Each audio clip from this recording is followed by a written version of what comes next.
What's up? What's up? It's time for Done Way Past Funny with your host, G.D. Fenderson. Join us as we take a look back at the early works of seasoned comedians before they were seasoned with this week's guest, Kristy Belich. It's time to get down and get dope with Done Way Past Funny.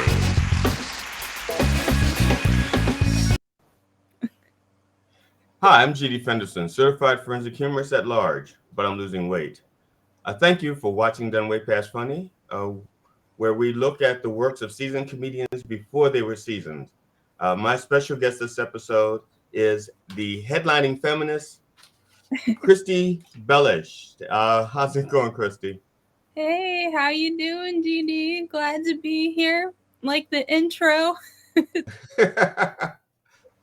I'm going to edit half those goops out, and I want to thank you, Kristy, for doing this with me. And if you don't mind, let the people know a little bit something about yourself.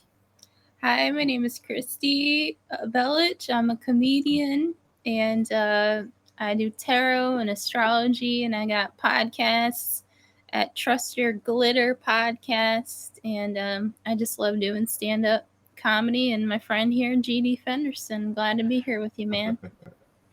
Now, since I thank you. First, I want to thank you for doing this with me. I am humbled. Now, how long have you been doing comedy? 10 years as of June 13th. Now, do you actually celebrate that in your own little way when it comes around? I think I had a nervous breakdown. I think that's what my celebration was complete. So you do that every June 13th? You have a nervous breakdown, or is it just like every 5th June 13th? Or I feel like it's symbolic.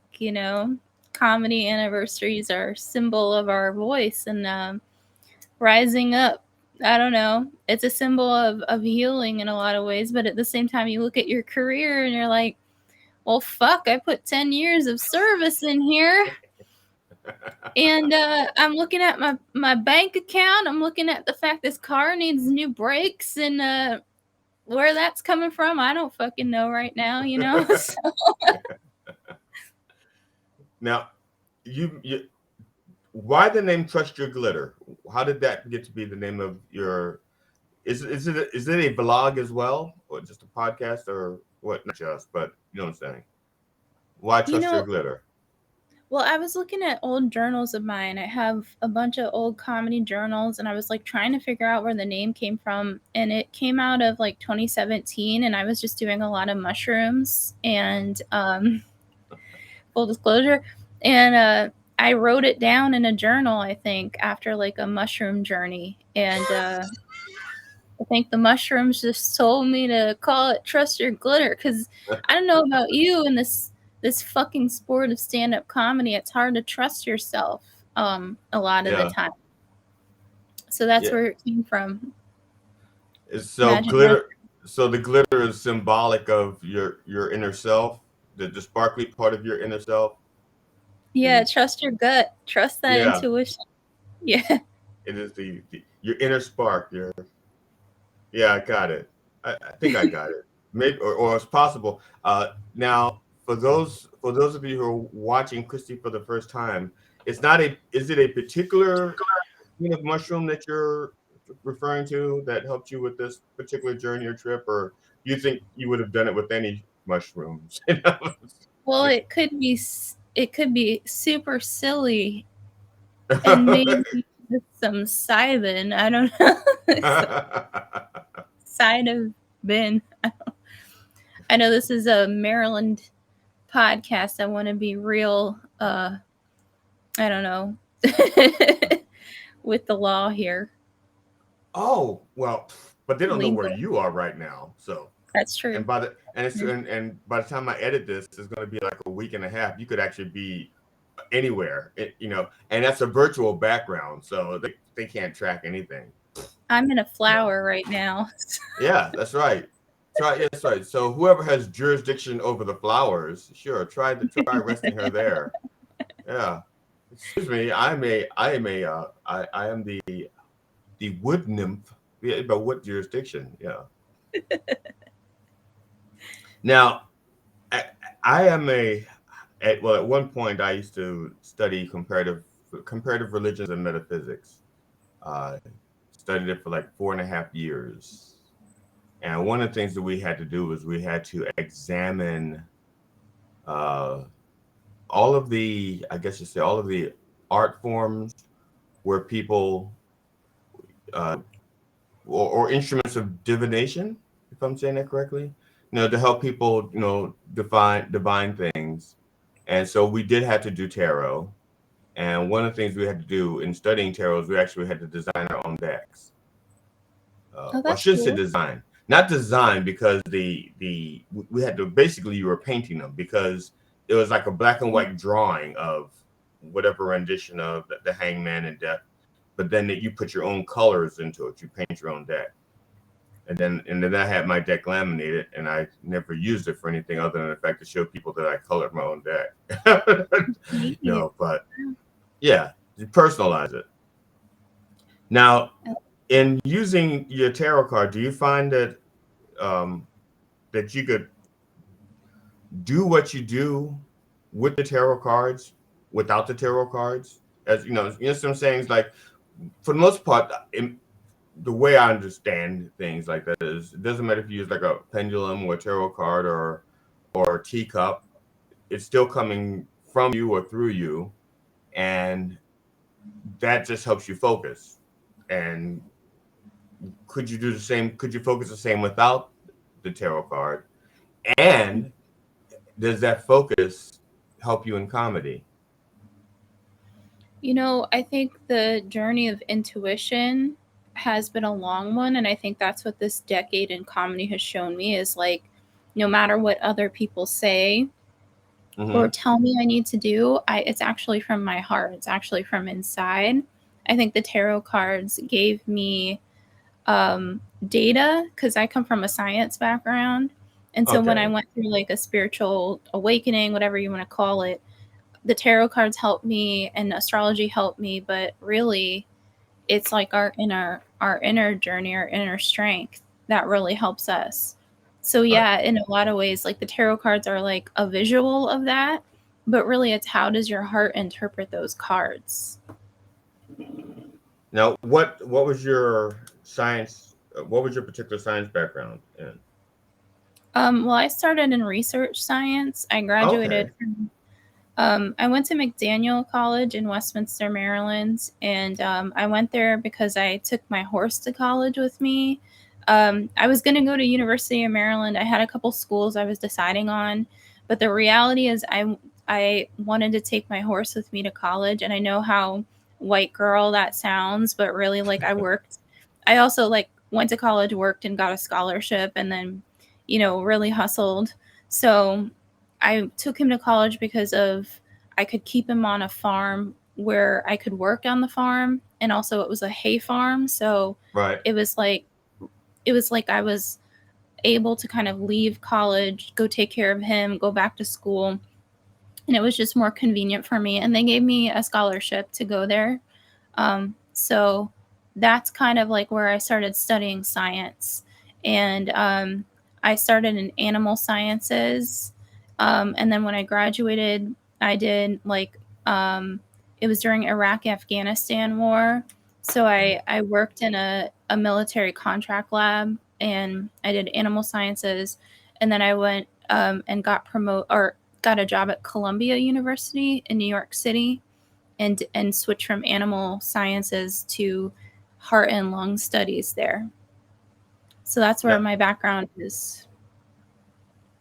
I'm going to ask you something that's really really off base, but believe me, it. Have you ever been in the same room or in the same cafe as Lewis Black? You know who Lewis Black is, the comedian Lewis Oh, Black. yeah, he's from DC, I think. Right. He's from So DMV. yes, the reason why I'm asking is because he has this one story that he tells, and I think it's one was in one of his HBO specials. I just can't remember maybe Back in Black. No, that wasn't his special. That was a recurring theme on the Daily Show. It was one of his comedy specials on HBO. And he says he was in a cafe or a restaurant, and there was a young lady sitting behind him. He couldn't see her, but he heard her say in a conversation, "If it weren't for my horse, I don't think I would have gotten through college." Man, And maybe we were in the same cafe. that's what I'm saying. So I'm hearing this story, and I'm saying, and he says he never turned around and he never looked, and he says, but he really wanted to ask her, "What does that mean? What does that Lewis, mean?" listen, I'm a rant comic with glasses. Um, Yo, I have depression, anxiety, and I'm like really socially awkward. Obviously, if you watch me on this podcast, like I'm very, very shy, and like the reason why I'm even in Maryland right now, I guess I gave away my location, is because I have suicidal ideation. And it really just, horses are a form of therapy for me, and they always have been. So, riding horses and showing horses and like working in the horse industry was like what I thought I was going to do for the rest of my life. I never thought I was going to do stand up comedy, but when you grow up with horses, that's your life. Like, you 365, like every single day, you're taking care of these animals, and they are a lifestyle. Like, this is your life. So, if I hadn't had my horse, I probably wouldn't be on this planet. I probably would have, because suicidal depression is not easy. And Right. he definitely took really good care of me, but I also took really good care of all the horses as well. And animals are healers. Now, there's well, it's funny. I have I guess I I like to think of animals as having, let's say, even if they don't have individual souls, there's like a group soul. Because when I quote commune with nature, I don't expect animals to actually understand what I'm saying to them. I don't like literally. Okay, I'm I had I try to when I grow food, when I grow fruit, when I grow trees, my like I was growing tomatoes for a while and strawberries, and so I expect nature to take whatever it's going to take. You know, Hmm. it's out there, and so when I started planting my strawberries and my berries, the blueberries and stuff, I stood out in the middle of the field and I said to nature, I said, "Look, guys," I said, "I don't care if you eat, whatever it is." I said, "You can have 10%." I said, "Because this is my tithe to you. You can have 10%. This is my tithe, so to you creatures, you can have 10%, and I don't have a problem with that. I won't be using pesticides or anything like that. No fences. I'm not trying to keep you out or anything. I'm just going to trust you guys to eat 10%." And Hmm. so when my fruit came in and I went out to look at them, uh, there was like one bite taken out of each piece of strawberry. It's like 10%. It was like 10% of each Sure. strawberry. And I was like, and I said, "No, no." And I said, I knew it was the groundhog because he was like, because he's the one that would go like, "I only took 10%. Like, you took 10% of each strawberry. Now I can't use these things. You're supposed to take like, if I had 100 strawberries, you're supposed to take 10 whole strawberries, not 1/10 of each of my strawberries." So I'm sorry. I don't even know. I know where I was trying to go with that. I just didn't get there. Yeah, What I else? hear you though. That Yeah, well, groundhog, that groundhog heard you. He was like, "Yep, here." here you go. Yeah. So my thing is like there's the part of me that wants to commune with nature doesn't communicate with like the individual animals, but with, let's say, like uh I try to reach out, I guess, to nature itself.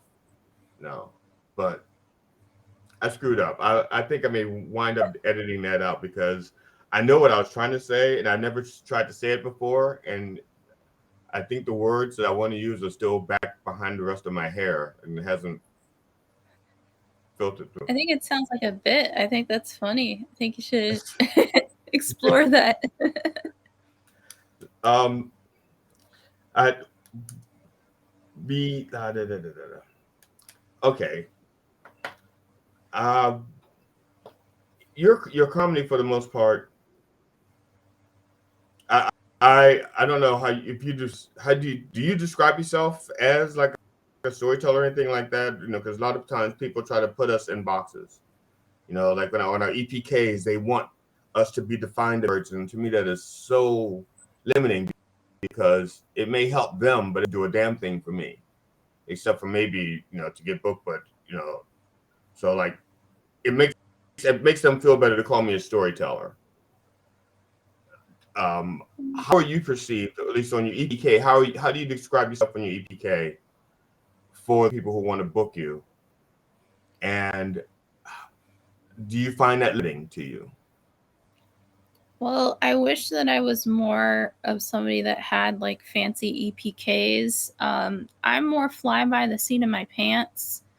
And so I mainly get booked through word of mouth or through just showing up.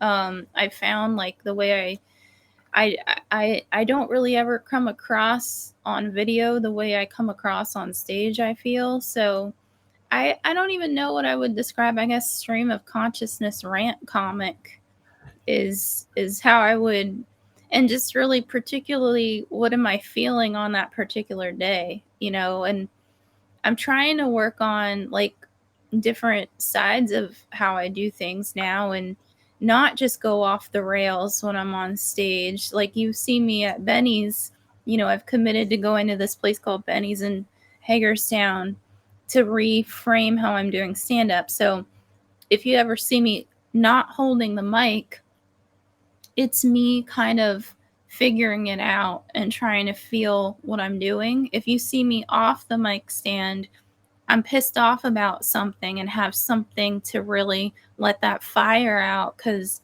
I don't know when I'm off the mic stand, I don't know what I'm going to say.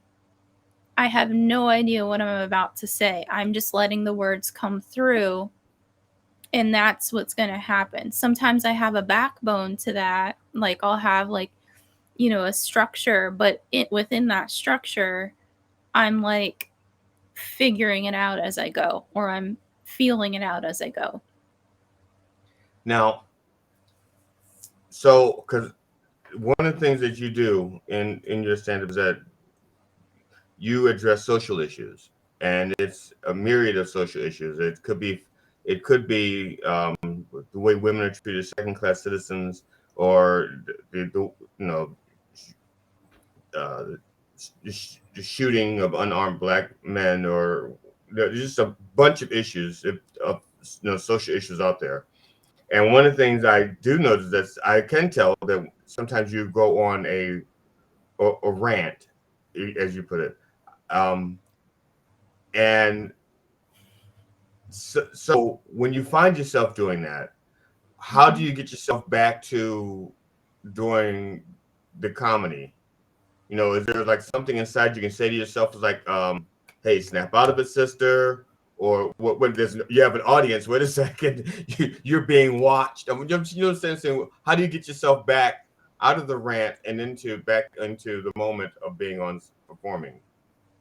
I wish that like people are like, oh well, what's the structure? I have no idea. I have no clue. I wish I could tell you. I don't know. I'll get back to you when I know. I grab the microphone. I know when the light comes on that I've got to wrap that shit up. And hopefully, while I'm on that stage, something comes out that's funny. That's why I film everything, so I can go back and find something in it. But I don't know. Really, I have no clue. I fly by the seat of my pants. Maybe that's why maybe that's why I don't have an EPK, GD. I looked at your website. You're all organized. You got this organized show. I got a lot of soul searching to do after I talked to you today, GD. This is a therapy session. Now I'm gonna tell you now. See, it's funny that you call me organized because in according to professionals who are far more professional than I am, they look at my website and goes, it is all over the place. And the I guess the best compliment I ever got was the guy, this booker says, your website looks like it's designed for people, for fans. I said it is. It's not designed for bookers. It's designed for people who actually are interested in what I do and, and need a good laugh or a good chuckle or just want to know a little bit more about me because Mhm. I even though I had an EPK, I stopped using it for the longest time. I stopped using it because I felt like it didn't represent me. And that's kind of funny because I wrote it. I wrote my own EPK and it didn't represent me, but I wrote my EPK trying to appeal to bookers, which Yeah. is like, which is, um, uh, this is counterproductive, but in my heart, it's like fuck bookers when it Mhm. comes to me being me. But if I'm going to be performing, it's like I need the bookers to be less booky and more risk taking. You know what I'm saying? Like because I'm not you are not and I'm not. We're not like your standard comedian, okay? But I will do my best to put on the best show that I can. Uh, but there's going to be some rants, and some social commentary. There's going to be lessons learned, I guess. But so the guy said to me that your website looks like it's written for fans and not for bookers. And I said, you're right. It's not. It's not written for bookers. Um, but I did go back and I reworked my EPK to make it, I guess, more booker friendly. Mhm. And but I'm not sure that having my EPK look better. It still doesn't make me get any more jobs, you know. But I have a nice EPK, so I understand what you're saying. I didn't use my EPK for years, and then bookers were saying to me, "Do you have an EPK? Do you have an EPK?" I said, "Well, yeah." And I'd send it, and they'd be like, "What's this? That's maybe EPK." So I fixed it, and it looks better. But it's just funny that I take it as a compliment that I appear to be organized. uh, but now I'm just, I guess I'm like you in a sense. I'm just trying to figure my way through this, and I know there Yeah. are a lot of other comedians out there doing the same thing. You know, Yeah. Trust your glitter. Trust your glitter, yeah, that's it. GD. Yeah, which I probably still have some from back from my stripper days. No, I did not. That is the one thing I did not use. I did not use glitter back when I was a stripper because exotic dancer. I was never quite. Was I a stripper? I don't. I was an exotic dancer. I got paid to dance and Wait, take my clothes off. where? Oh, it was. I was a lot younger. I was a lot younger. This was almost 40 years ago. Was this Almost in 40 years. Westminster? Back then, it was private parties, and I did do some in Westminster, Pennsylvania, Maryland. No, just the Maryland, Pennsylvania area for private parties, and it was basically one summer. Um, and it was only because the woman I was dating at the time uh, suggested it. We she was having a birthday party, and her girlfriends had hired her a stripper, and I was actually there, with there's a few guys in the audience, but the strippers were all male, and so he was doing his thing and dancing, and she kept saying to me, "You're a much better, you should be doing that, not him, That's and somebody who and believes in their man. yeah, and so after like hearing that, after hearing that like the whole night, and then the next night, and the next night, after like 2 or 3 days of her saying, going back and saying, you should be doing that. And I kept trying to figure out, why would she want me out there doing that? But I did it. I tried it, and I auditioned, and the guy, first thing he said to me was, "You're not a stripper, are you?"